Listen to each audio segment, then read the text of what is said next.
वो 2 दिन और एक। दोस्तों नमस्कार। आज बात करेंगे मेरी जिंदगी के ऐसे 2 दिन और एक रात के बारे में जो मेरे को हमेशा मेरी जिंदगी में याद रहेंगे, जो आपके साथ शेयर करने जा रहा हूं। इसलिए दोस्तों वीडियो को अंत तक जरूर देखना। वो दिन था 24 मार्च 2019 का। दोस्तों तारीख सुनते ही आपको याद आ गया होगा कि उस दिन क्या था। हाँ, कोरोना काल स्टार्ट हुआ था। तारीख थी 24, महीना था मार्च का और साल था 2019 और बार था रविवार। माननीय प्रधानमंत्री जी ने 24 मार्च को जनता कर्फ्यू रखा था। उस टाइम पर था दोस्तों मैं जयपुर में, राजस्थान की राजधानी जयपुर में, और जनता कर्फ्यू लगा था। सभी देशवासियों ने उसका समर्थन किया था और अपने अपने घरों में रहे थे। दोस्तों जनता कर्फ्यू के बाद में 7 दिन का लॉकडाउन लगाया था। हाँ, 7 दिन का। और उस लॉकडाउन में ढील भी दी थी कि जो अपने घर पर जाना चाहता है वो घर पर जा सकता है। इतना सख्त नहीं लगाया था। तो दोस्तों मैं उस टाइम में जयपुर में था और अभी मैं थोड़े टाइम पहले ही जयपुर गया था, क्योंकि बीच में मेरे दोस्त की शादी थी। लगभग वो 13 मार्च की थी और 14 मार्च को मैं जयपुर पहुंचा था। तो 14 मार्च को आया था, तो इसलिए ये बात थी 24 मार्च की या 25 मार्च की। तो मैं वापस नहीं आया कि 7 दिन का लॉकडाउन है, ज्यादा समय नहीं लगेगा, 7 दिन बाद में नॉर्मल हो जाएगा। तो मैं जयपुर में रुक गया और मेरे साथ में था मेरा एक दोस्त सैंडी बिश्नोई। हम दोनों साथ में रुक गए क्योंकि हम दोनों शादी में आए थे बीच में, तो अभी आए थे तो वापस से जाना नहीं चाहते थे घर पर। ये बात थी जयपुर की। तो दोस्तों उसके बाद क्या होता है, 7 दिन का लॉकडाउन पूर्ण हो जाता है और उसके बाद में 1 महीने का लॉकडाउन लगा देते हैं। इस बात को सुनकर हम सब परेशान हो गए थे कि अब घर पर कैसे जाया जाए, क्योंकि साधन वगैरह सब बंद हो चुके थे। दोस्तों साधन चल नहीं रहे थे, हमारे पास खुद का साधन नहीं था जिसको लेकर निकल जाएं, क्योंकि मेरे गांव से जयपुर लगभग 450 किलोमीटर दूर है। तो लोकल साधन लेकर नहीं गए थे, जो कि अपने बाइक वगैरह यूज करते हैं। तो दोस्तों वहां पर जो भी फ्रेंड सर्किल था सबके सब घर पर चले गए थे। अब किसी का बाइक वगैरह लेके आए तो भी वो सब घर पर चले गए थे अपने अपने, जो पास पास में थे। दूर का था वो पहले चले गए। हम लोग तो रुक गए कि 7 दिन का तो लॉकडाउन है, बाद में तो नॉर्मल हो जाएगा। लेकिन हुआ क्या दोस्तों, उसके बाद में मेरा एक दोस्त आर्मी में है, उसका फोन आया कि आप जयपुर में हो तो जयपुर से निकल जाइए, क्योंकि यहाँ पर आर्मी आ रही है। तो दोस्तों उसकी बात सुनकर और भी ज्यादा परेशान हो गए, क्योंकि आर्मी आने वाली है। आर्मी इतनी सख्त रूल है कि वो घर से नहीं निकलने देंगे। और परेशान भी हम होने लगे थे दोस्तों, क्योंकि बाहर जाते तो साथ बिल्डिंग वाले और सब लोग परेशान रहते कि बाहर मत जाओ। और उस टाइम कोरोना स्टार्ट हुआ था तो सबके अंदर डर था, भय था दोस्तों। तो बाहर जाते कोई सब्जी वगैरह लाने तो भी खुद तो चले जाते, लेकिन साथ में जो बिल्डिंग में रहते थे वो लोग परेशान हो गए कि आप लोग बाहर मत जाओ। घर में जो सूखी सब्जी वगैरह थी वो खत्म हो गई। तो दोस्तों धीरे धीरे परेशानियां बढ़ती गई। उसके बाद में किसी ने सजेशन किया कि आप लोग बाइक वगैरह लेके चले जाओ। तो बाइक तो हमके पास थी नहीं और फ्रेंड सर्किल था वो अपने अपने घर पर पहुंच चुका था। उसके बाद में दोस्तों एक रास्ता और निकला कि यहाँ पर एम्बुलेंस वगैरह चलती है। फिलहाल लॉकडाउन में और कुछ नहीं चल रहा था, एम्बुलेंस वगैरह चल रही थी कि जो हनुमानगढ़ साइड से एम्बुलेंस जयपुर में आई है वो वापस तो जाएगी। तो किसी से कांटेक्ट किया तो उन्होंने बताया कि 108 आई हुई है हनुमानगढ़ से जयपुर से। तो उनके नंबर लिए, उनसे बात की तो वो बोल रहे कि 10 मिनट में एक ऐसा स्थान बताया जो वहां से 10 किलोमीटर दूर था और 10 मिनट में पहुंचो वहां पर तो ले जाऊंगा। वो किराया भी बता देते हैं दोस्तों। वोल्वो में जाइए हनुमानगढ़ से जयपुर तो लगभग 1100 रुपये लगते हैं, और उनका किराया एम्बुलेंस में बैठ के जाए उस टाइम वो मांग रहे थे 3000। किराए की कोई बात नहीं थी, लेकिन वो 10 मिनट वाली बात थी, क्योंकि हमारे पास में बैग थे और बैग को लेकर 10 किलोमीटर वो भी पैदल, हमारे पास वहां तक जाने का भी कोई साधन नहीं था। इधर उधर कोई पड़ोस में कोई थे जिनके फ्लैट थे, उनसे बात की, उन्होंने मना कर दिया कि हम तो बाहर नहीं जाएंगे, हम बाइक भी नहीं देंगे। तो दोस्तों वो भी एम्बुलेंस वाला निकल गया। अब बात आती है एक नागौर के दोस्त की।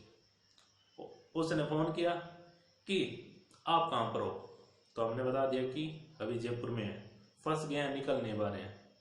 तो उनसे पूछा कि मैं तो निकल गया। वो था नागौर का और लगभग 50-60 किलोमीटर दूर जयपुर से।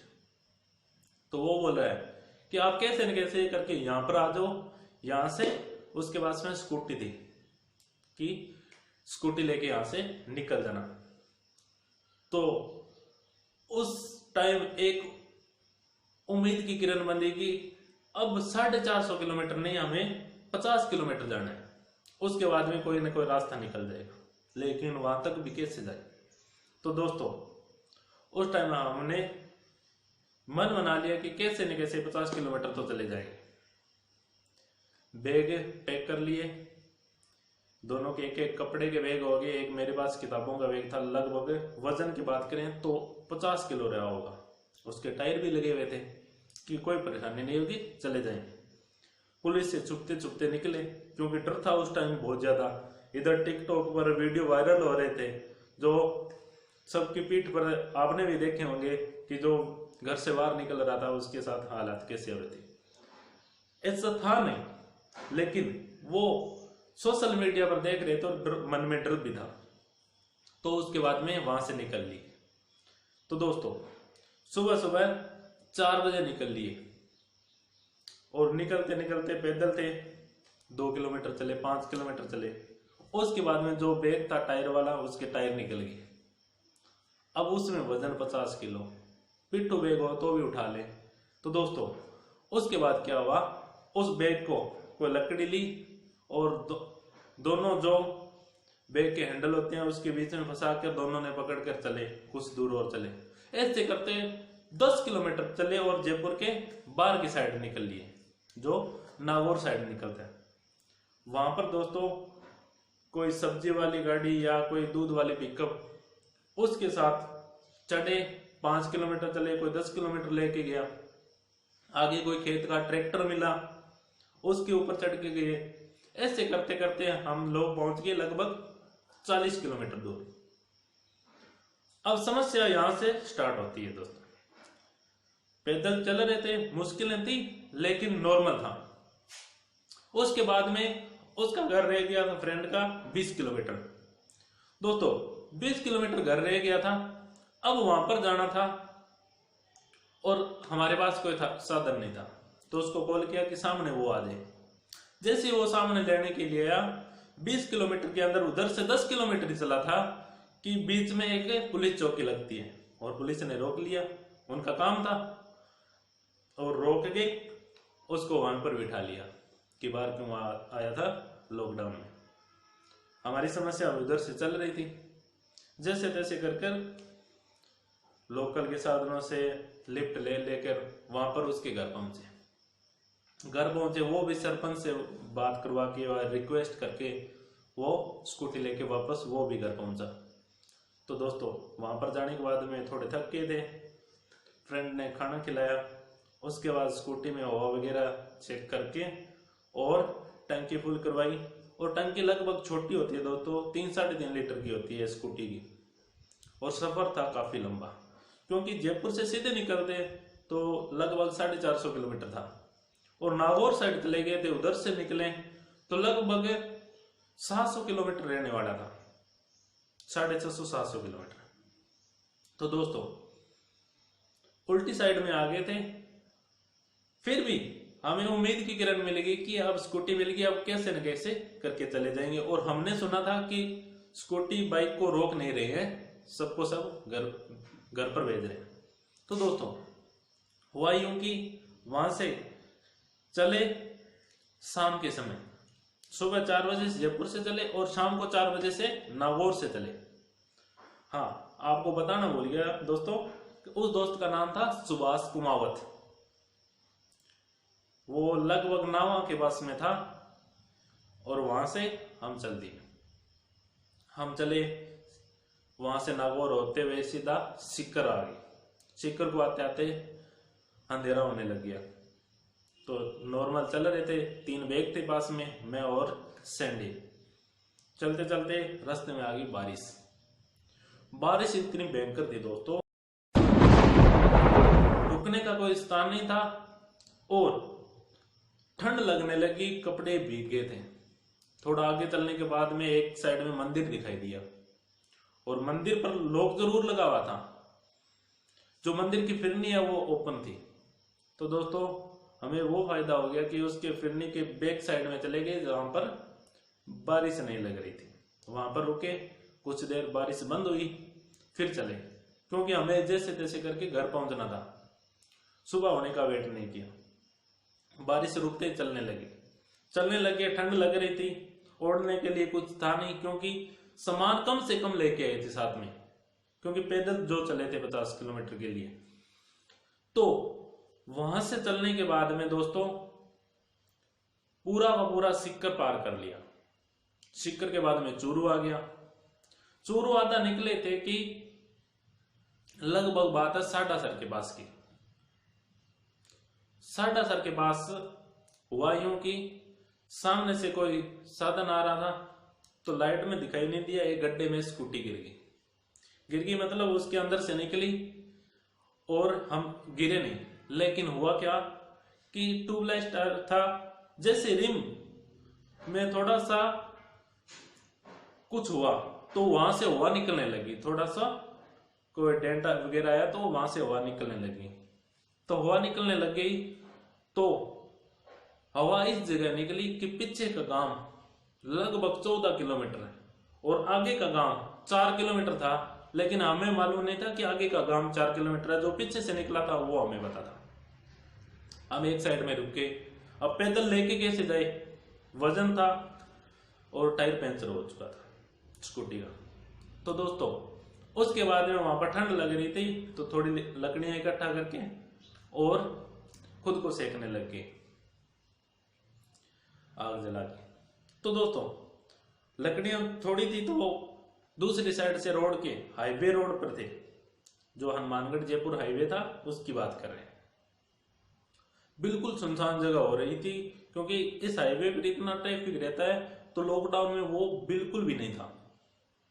फिर क्या हुआ दोस्तों, मैं दूसरी साइड में चला गया। वहां पर सोचा कि एक अंधेरा था, मेरे को दिखा कि ये जाडी लकड़ी है, तो मोटी लकड़ी का मतलब ये है कि काफी देर जलेगी। तो दोस्तों वो लकड़ी उठाने लग गया तो मेरे को नरम नरम लगा कि ये क्या है। देखा तो वो था सांप। वो भी ठंड से पड़ा था, ठंड में तो करके काटा नहीं तो पता नहीं वहां पर और क्या समस्या बढ़ती। लेकिन वहां से हम डर गए कि यहाँ पर नहीं रुकने वाले, कैसे न कैसे करके पैदल ही स्कूटी को लेकर चलने लगे।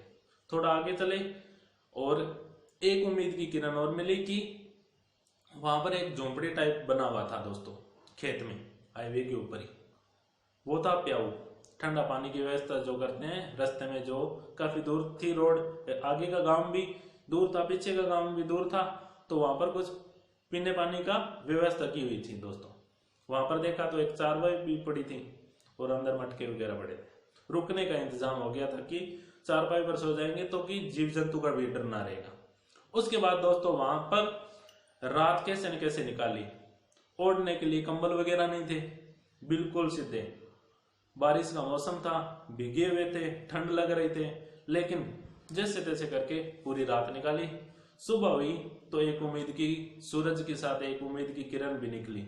वो किरण ये निकली थी कि जो झोंपड़ी थी उसके ऊपर बैनर लगा हुआ था, और बैनर था आगे के गांव का, यानी गांव था सांवर, और बैनर था उस पर स्वामी पेड़ा भंडार।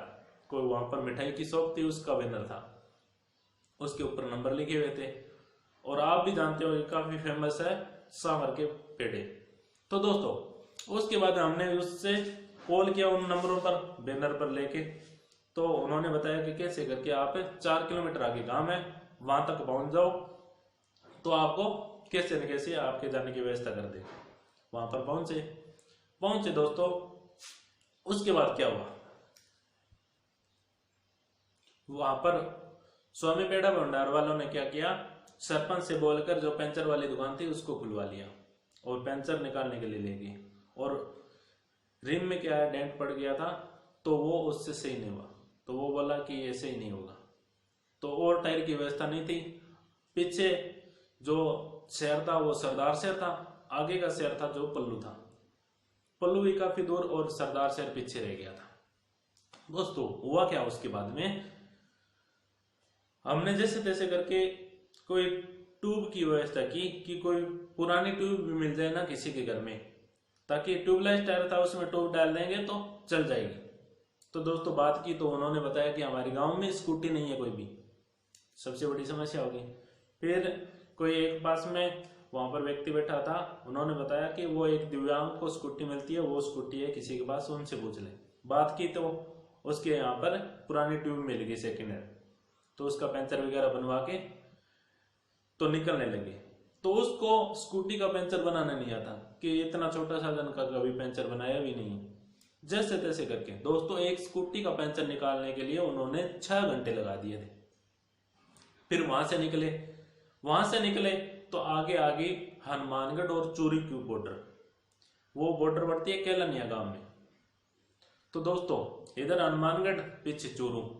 हनुमानगढ़ वालों ने हमें रोक लिया और उस टाइम पुलिस प्रशासन होता था 400 400 500 500 के ग्रुप में, रोक लिया पूरा का पूरा, वहां पर बॉर्डर को सीज कर रखा था। तो दोस्तों उन्होंने बोला कि पीछे से कहां से आए हो, हमने बताया कि जयपुर से। तो उन्होंने बोला कि आगे नहीं जा सकते, आपकी एंट्री नहीं होगी। फिर भी हम वहां पर रुके नहीं, क्योंकि मेरे दोस्त को बोला कि ये स्कूटी दोस्त के मांग के लाए हैं, कहीं सीज कर दी तो समस्या और पैदा हो जाएगी। थोड़ा पीछे निकल लिए वापस जयपुर साइड। वहां से थोड़ी दूर मेरा दोस्तों ननियाल था, पल्लू के आसपास में आगे थे, तो वहां पर मेरा ननियाल था। तो दोस्तों वहां के लोकल रास्ते में जानता था, तो उन लोकल रास्तों से निकल के वो नाका पुलिस का साइड से करके निकल लिए। और आपको पता है शाम को 4 बजे निकले थे, अगले दिन के देख लो दोस्तों दोपहर हो गया था, यानी दूसरा एक रात पूरी हो गई थी, दूसरा दिन चल रहा था। और खाना यहाँ से दोस्त के यहाँ से खा के निकले थे, तो भूख भी भयंकर लग रही थी। उसके बाद दोस्तों हम पहुंच गए मेरे ननियाल में। हाईवे पर ही घर था, तो मामा के लड़के को बोल दिया कि खाना वगैरह तैयार रखना। तो खाना उन्होंने तैयार रखा, तो वो हाईवे पर लेने आ गया। लेकिन समस्या फिर भी पीछा नहीं छोड़ी, पीछे से आ गई गश्त वाली गाड़ी। और मामा के लड़के ने बताया कि यहाँ पर जो भी मिल रहा है रोड के ऊपर उसको गवर्नमेंट स्कूल में डाल रहे हैं और 14 दिन के लिए क्वारंटाइन कर रहे हैं। तो पुलिस की गाड़ी आते हुए हम आगे निकल लिए पल्लू साइड में, और मामा का लड़का अंदर चला गया। खाना वहां पर भी नसीब नहीं हुआ। अब आगे पल्लू के बाहर की ओर थाना बना हुआ था हाईवे पर, वहां पर ही नाका लगा हुआ था। तो पल्लू के साइड से निकले, अर्जुन सर बीकानेर रोड जाते हैं उस साइड से निकले। वहां से निकल के बाहर से निकल रहे थे, तो मेरे को एक दोस्त की याद आई कि पल्लू में मेरा एक दोस्त है सुनील शाह, जो चौटाला से फिलहाल पल्लू में रह रहा है। तो उससे बात की, उन्होंने खाना बनवाया। वो भी डर रहे थे। डर क्यों रहे थे दोस्तों, जहां पर कोई भी बाहर से आ रहा था वो पूरे घर को बंद कर रहे थे, क्वारंटाइन कर रहे थे। अगर कोई भी किसी के संपर्क में आ रहा है तो पूरा का पूरा घर बंद कर रहे थे। तो जल्दी जल्दी खाना खाया वहां पर, और फिर लिंक रोडों से निकले, हाईवे को छोड़ दिया। लिंक रोड से निकलते निकलते रास्ते में 2 बार स्कूटी और पंचर हो गई थे दोस्तों, 2 बार। फिर लेकिन वो क्या हनुमानगढ़ में एंट्री कर चुके थे, लोकल के गांव जानते थे, ज्यादा बड़ी समस्या नहीं हुई। दिन का टाइम था तो पंचर वगैरह बनवा के निकल रहे थे, 2 बार पंचर हो गई थी। ऐसे करते करते जो मेरा दोस्त था उसके गांव पर पहुंच गए। वहां पर जाके सुकून की सांस ली कि अब पहुंच गए, अब कोई डर नहीं। लेकिन डर फिर भी पीछा कर रहा था, क्योंकि जो लोकल गांवों से निकल रहे थे वहां पर बैरिकाड्स वगैरह लगाए हुए थे लोकल गांव वालों के, उनको तोड़कर निकल रहे थे। क्योंकि 2 दिन से परेशान हो गए थे, किसी के साथ ढंग से नहीं बोल रहे थे। उन्होंने पुलिस को फोन कर दिया था, कैसे ऐसे करके रोड से निकल रहे हैं कोई 2 लड़के। तो बाद में दोस्तों जहां पर दोस्त के घर पहुंचे, उसके साथ साथ पुलिस वाले भी पहुंच गए साथ में, जाके पानी तक नहीं पिया था। और साथ में डॉक्टर की टीम यानी नर्स वगैरह जो भी स्टाफ रहता है वो भी पहुंच गए। उन्होंने कर दिया 14 दिन के लिए क्वारंटाइन। और क्वारंटाइन सेंटर ना जाके वहां पर घर में हो गए क्वारंटाइन, क्योंकि दोस्तों घर वालों को भी पाबंद कर दिया कि आप इनके संपर्क में आ गए, आपको भी बाहर नहीं जाना, तो वहां पर घर पर रहोगे। 14 दिन जैसे तैसे करके पूरा किया वहां पर। अब सोचा कि अब अपने घर पर निकलेंगे, क्योंकि घर पर आना इसलिए चाह रहा था दोस्तों, उस टाइम खेत में फसल भी पकी हुई थी, सरसों की, गेहूं की। तो सोचा कि पापा को थोड़ी हेल्प करवा दें, बार बार रह रहे हैं तो घर पर आए तो कुछ हेल्प हो जाए। लेकिन वहां पर क्वारंटाइन कर दिया था। 14 दिन पूरे हुए। तो उसके बाद में क्या हुआ दोस्तों, जैसे वो स्टाफ आए उन्होंने बोला कि गवर्नमेंट ने एक नियम निकाला है 14 दिन के लिए नहीं, जो जयपुर या दिल्ली से आ रहा है उसको 28 दिन के लिए कर रहे हैं। उनसे रिक्वेस्ट करके जैसे तैसे घर को निकले और घर पर पहुंच गए।